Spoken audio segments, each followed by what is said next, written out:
இதுக்கு நேற்றே நான் தெளிவாக விளக்கம் கொடுத்துட்டேன். எங்களுடைய அண்ணன் அனுராஜா எப்படி பேசினார்னு போய் நாடாளுமன்றத்தில் எடுத்து பார்த்து தெரிஞ்சுக்கிங்க. பத்திரிகையிலையும் வந்திருக்குது. இதே 2010 மத்தியில் காங்கிரஸ் ஆட்சி திமுக கூட்டணி அங்கே வச்சுது. அப்போ சட்டமன்றத்தில் என்ன பேசுனாங்க? சிஏ சட்டத்தால் இஸ்லாமியர்களுக்கு எந்த பாதிப்பும் இல்லை. நேற்றே தினமலர் பத்திரிகை எடுத்து காட்டினேன்.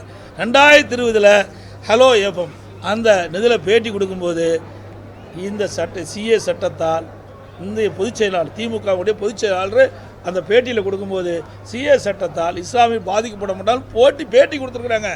ஆக அவெல்லாம் இரட்டை நிலை எடுக்கிறாங்க. அண்ணா திமுக பொறுத்த வரைக்கும் ஒரே ஸ்டாண்டு தான்.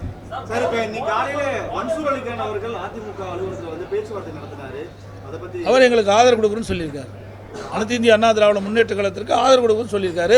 அவரும் மட்டும் இல்லை, பல சிறிய கட்சிகள் எல்லாம் மீண்டும் அனைத்து இந்திய அண்ணா திராவிட முன்னேற்ற கழகத்தினுடைய நாடாளுமன்ற வேட்பாளரை போட்டியிட அண்ணா திமுக கட்சியுடைய வேட்பாளர் கூட்டணி கட்சி வேட்பாளருக்கு ஆதரவு தெரிவிக்க பல சிறிய கட்சிகள் எங்களுக்கு வந்து ஆதரவு கொடுத்துருக்காங்க. அவர் ஒரு அறிக்கை விட்டுருக்காரு. அதில் அதிமுக அழைப்பின் பேரில் தான் நாங்கள் பேச்சுவார்த்தை நடத்தணும் அப்படின்றத சொல்லியிருக்காரு. சார், அதிமுக நாங்கள் எல்லாத்துக்கும் வருஷம் அழைப்படுறோம்.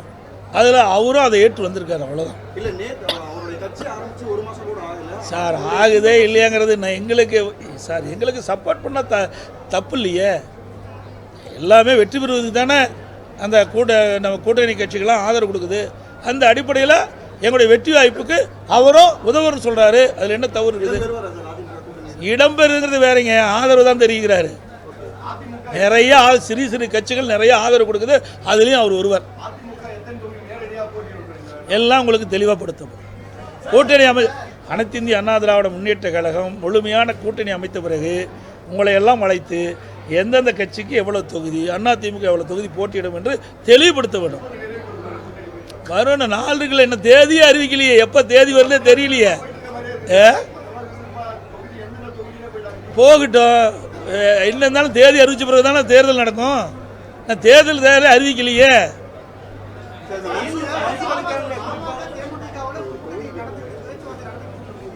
யார் நடந்துட்டு இருக்குன்னு சொல்றாங்க? தேமுதிக நடந்துட்டு இருக்குன்னு சொல்றோம்.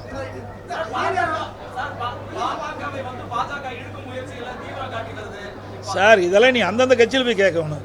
என்ன கேட்டால் எனக்கு என்ன எப்படி தெரியும்? பாரதிய ஜனதா என்ன எடுக்குது, பாட்டாளி அந்த கட்சியுடைய தலைவர்களை போய் கேட்டீங்களா அதுக்கு உண்டான விட கிடைக்கும். நான் சொல்றேனே, நாங்கள் பேச்சுவார்த்தை நடத்தினா உங்களை எல்லாம் அழைச்சி நாங்கள் பேசுவோம்.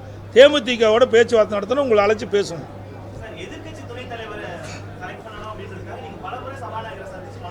எதிர்கட்சி துணைத் தலைவர் அதுவா? ரைட், சொல்லுங்க.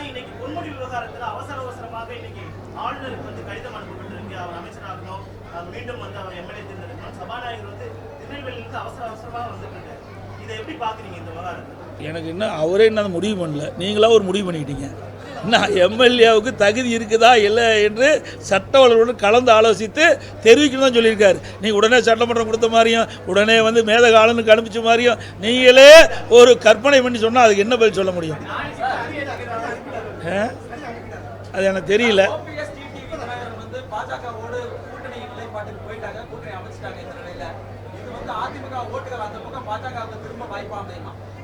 தேர்தல் பொறுத்திருந்து பாருங்கள்.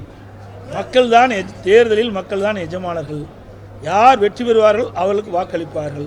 அனைத்து இந்திய அண்ணா திராவிட முன்னேற்ற கழகத்தை பொறுத்த வரைக்கும் பொன்மனச்செம்மல் புரட்சித் தலைவர் எம்ஜிஆர், புரட்சித் தலைவர் அம்மா இருக்கின்ற காலத்திலே பல பேர் வெளியில் போனாங்க. எல்லாமே செல்லாத காசு ஆகிட்டாங்க. அனைத்து இந்திய அண்ணா திராவிட முன்னேற்ற கழகத்துக்கு யார் துரோகம் செய்கிறாங்களோ அவர்களெல்லாம் விலாசம் தெரியாத போவாங்க. அப்படி தான் இவர்களும் போக போகிறாங்க. இன்னும் தேதியே அறிவிக்கலைங்களே. நாடாளுமன்ற தேதி அறிவித்த பிறகு தானே மற்ற வேலையெல்லாம் நடக்கும். நாடாளுமன்ற தேதி அறிவித்தவுடன் நீங்கள் சொன்ன மாதிரி எல்லா 40 நாடாளுமன்ற தொகுதி பாண்டிச்சேரி உட்பட அனைத்து பகுதிகளும் பிரச்சாரத்துக்கு நாங்கள் செல்வோம்.